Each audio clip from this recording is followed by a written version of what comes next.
Përshëndetje miqtë e emisionit ton. Sot do të flasim për një problematik që tek shumë njerëz pothuajse shfaqet dhe krijon bezdi nga më të ndryshmet, sidomos gjatë defekimit, për hemoroidet.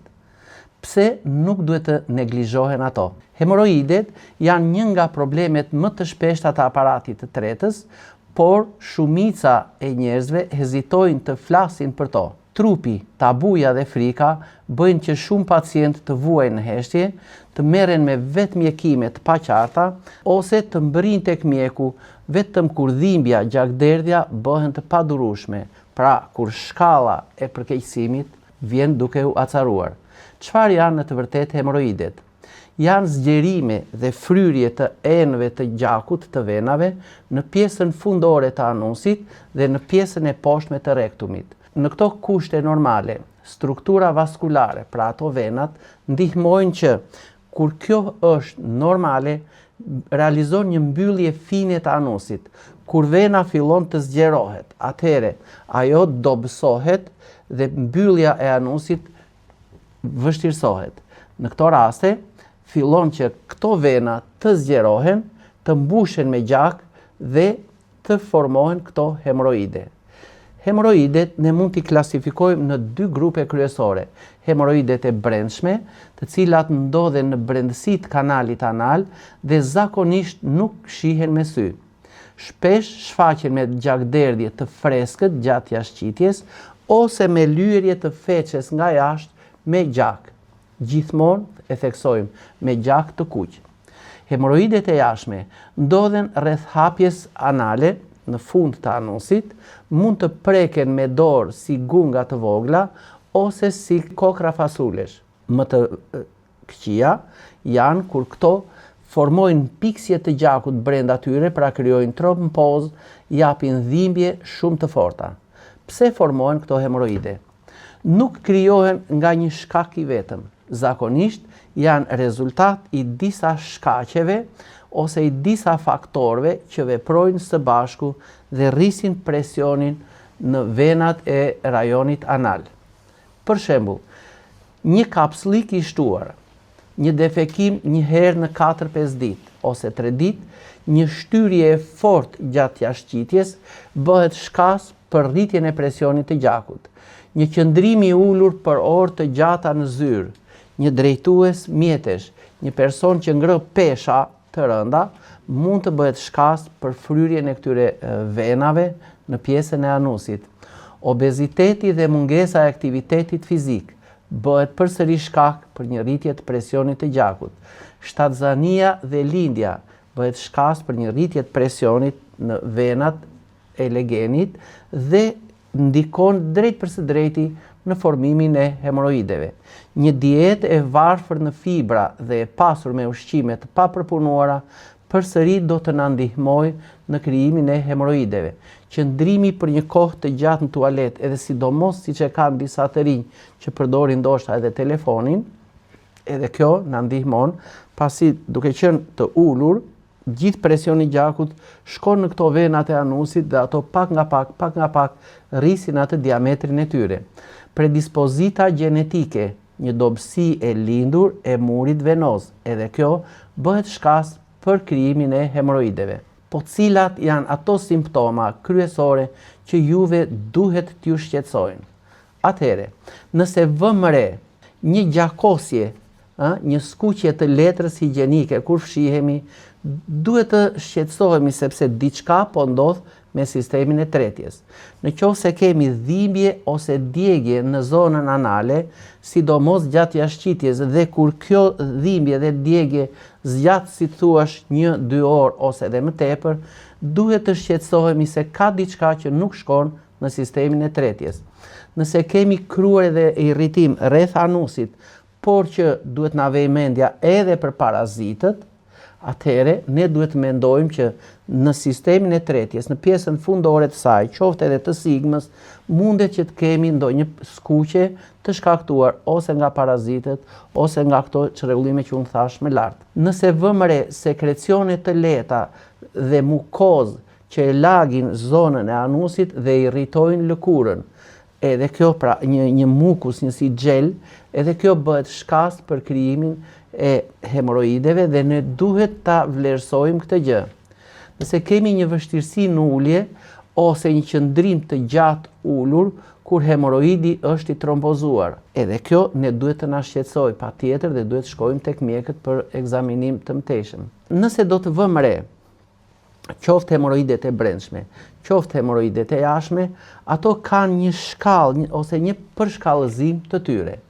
Cilat mund të jetë për shembull këto shkallë ose si mund t'i klasifikojmë ne këto hemoroide? Për të kuptuar rëndësinë dhe për të zgjedhur trajtimin e duhur, hemoroidet e brendshme shpesh ndahen në 4 shkallë klinike. Shkalla e parë, kur hemoroidet janë brenda kanalit anal, nuk dalin jashtë, por japin vetëm gjakderdhje dhe ne shikojmë që feqja lyhet me gjak nga jashtë ose mbasi ka defekuar njeriu, ndoshta mund të pikojnë disa pika gjaku. Shkalla e dytë, hemoroidet dalin jashtë gjatë jashtëqitjes, por futen vetë mbrapsht përsëri në zorën e trash. Sidomos, po të vëmë re, ndërtimi i zorës së trash në 5 cm e fundit ka një vijë që quhet via linea prota dhe ato hemoroide e kalojnë këtë, pra ecin si thuaç, kthehet gjaku mbrapsht diçka më shumë se 5 cm dhe e realizon përsëri atë mbylljen fine të pjesës së anusit. Në shkallën e tretë, hemoroidet dalin jashtë, qëndrojnë dhe duhet që njeriu ndoshta t'i fus brenda me dorë. Ndërsa në shkallën e katërt, pra shkallët vijnë gjithmonë duke u përkeqësuar, hemoroidet qëndrojnë gjithmonë jashtë, nuk mund të futen brenda dhe shpesh këto mundet që nëse nuk gjejmë zgjidhje të kërkojnë ndoshta trajtim kirurgjikal ose të vlerësohet mos kemi të bëjmë me ndonjë trompoz, pra kur kjo bëhet diçka e fortë, e nxirr dhe një mas që jep dhimbje. Cilat janë komplikimet e mundshme që mundet të na japin këto hemoroidet? Për shembull, trompoza hemoroidale është një mpiksje gjaku brenda kësaj qeskës, kësaj fluskës me gjak, që në përgjithësi unë thash është sa një kokër fasuleje, dhe jep dhimbje shumë të forta, jep një enjtje të buzëve fundore dhe her pas here, duke na dhënë një gjakderdhje të shpesht të përsëritur kronike, mundet që personi të përfundojë në një anemi. Nëse përsëri ne nuk do të kushtojmë kujdesin e duhur, vëmendjen e duhur, atëherë këto jashtëqitjet kur feqja del e thatë e ashpërsuar, mund të na krijojnë fisurat anale, çarje në brendësi të pjesës fundore të zorës së trash dhe kjo jep dhimbje që mund të na zgjasë edhe disa orë, 2, 3, 4 e kështu me radhë. Mund të më japi një irritim dhe infeksion të lëkurës rreth anusit, por pa përjashuar edhe skuqjen e saj. Rreziku i fshehjes së një patologjie tjetër serioze, siç mund të jenë polipet, tumoret e të tjera, pas simptomës së gjakderdhjes. Pra, nëse ne do të tregojmë të pakujdesshëm, nuk dim se ku mund të jenë pasojat e tjera negative. Pas gjithë këtyre shenjave, simptomave që unë përmenda, duhet patjetër që njeriu, nëse këto përshkallëzime vinë nga dita në ditë duke ushtuar, atëherë duhet që të shkojë tek mjeku dhe nuk ka më vend tash vetëm për të dyshuar se mund të kem hemoroide. Ato janë të pranishme, por mjeku duhet bëjë një diagnostifikim më të plotë të tyre. Hemoroidet diagnostifikohen nga mjeku pas një vizite të thjesht fizike. Për shembull, pra bëhet biseda me pacientin dhe ky mund të shikojë, për shembull, mund të bëhet edhe kjo feqe gjak okult për të parë edhe sasinë sa mund të jetë dhe njëkohësisht duhet të bëhet ndoshta edhe kontrolli në pjesën e mbrapsme të anusit, një kontroll fizik. Këto problematika i takojnë vetë mjekut i cili di mirë t'i diagnostifikojë ato. Pra, vizita patologjike, ekzaminimi i zonës anale, anoskopia që mund të bëjë mjeku, rektoskopia, pra futemi në zonën e rektumit me një aparat e kështu me radhë, mundet që të jenë të pa diskutuara për të kryer nga mjeku. Njëkohësisht, duhet bëhet një analizë gjaku për të kontrolluar se mos nga humbja e shpeshtë e gjakut, mos personi ka arritur në një anemi. Cili do të ishte trajtimi i hemoroideve? Pikërisht këtu duhet të ndalem, sepse unë e di që këtu neve me të vërtet ne e vendosim gishtin aty ku është plaga, aty ku dhëmb. Le të vazhdojmë me radhë. Nëse një person është diagnostifikuar nga mjeku që ka vetëm hemoroide në pjesën fundore, po ndoshta mund të kemi edhe ndonjë fisur, ndonjë çarje dhe ka dhimbje 3-4 orë, një ndezje të fortë në zonën e anusit, mos hezitoni të bëni këtë veprim.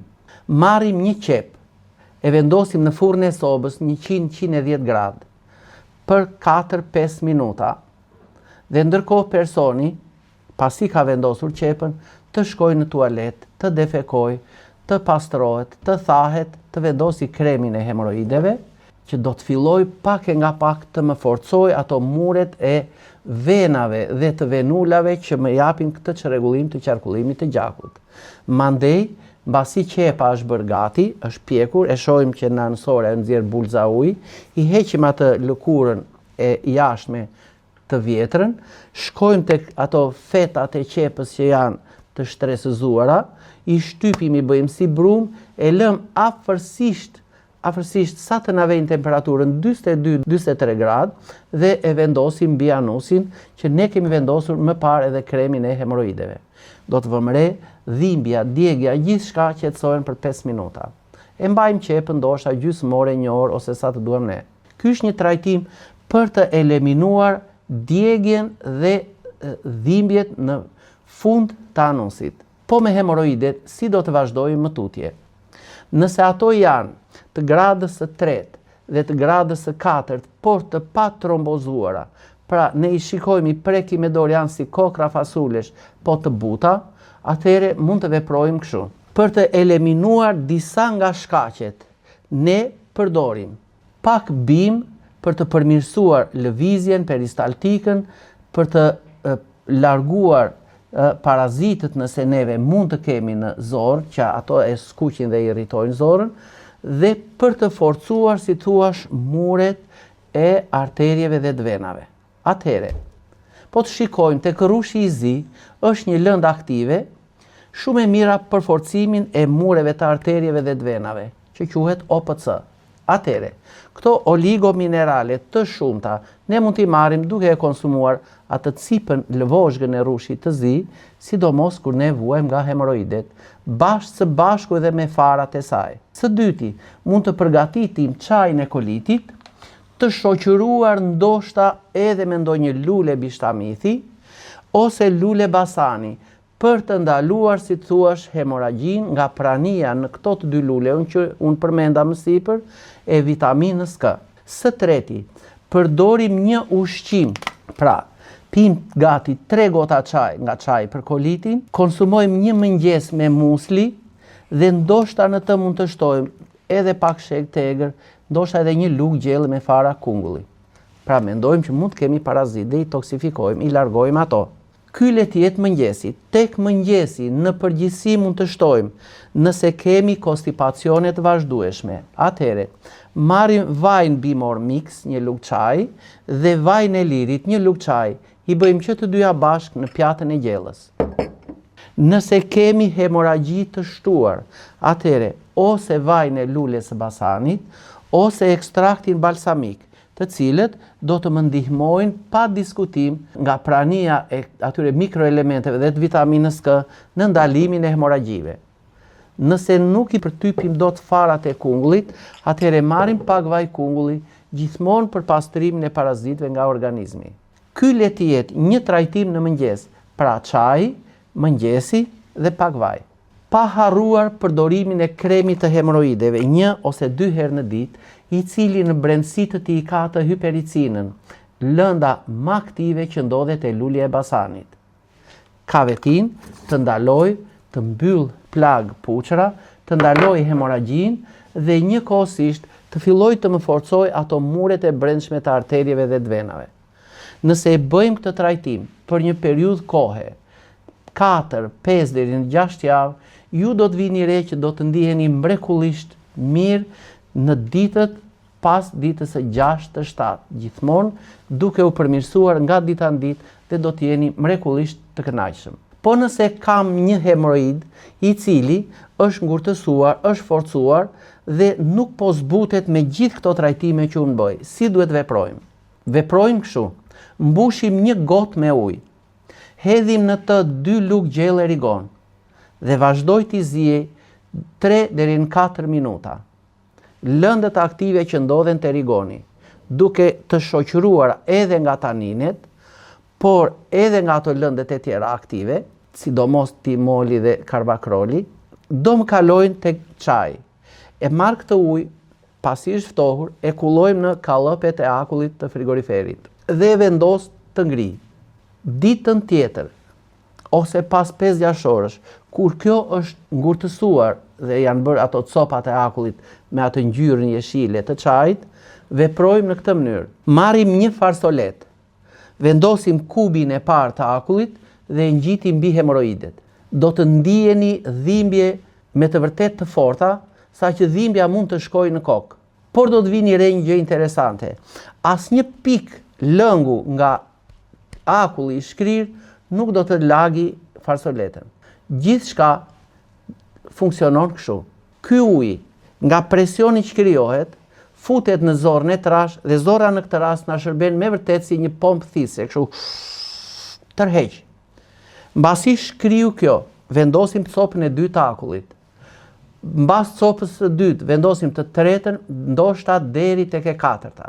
Mbasi kemi mbaruar 4 copa akullit të shkrira, e thajim zonën, vendosim kremin e hemoroideve dhe ju do të vini re që hemoroidet janë zvogëluar në masën 60-70%.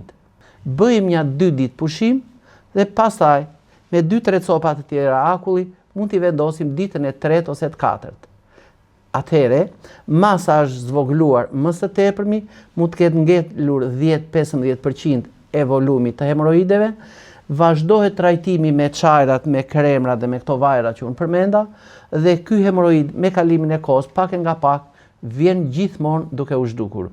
Shpresoj që ky emision t'ju ketë vlejtur shumë, sidomos atyre njerëzve që me të vërtet ndihen dhimbje të tmerrshme në pjesën fundore të anusit. Miru dëgjofshim në emisionin e radhës.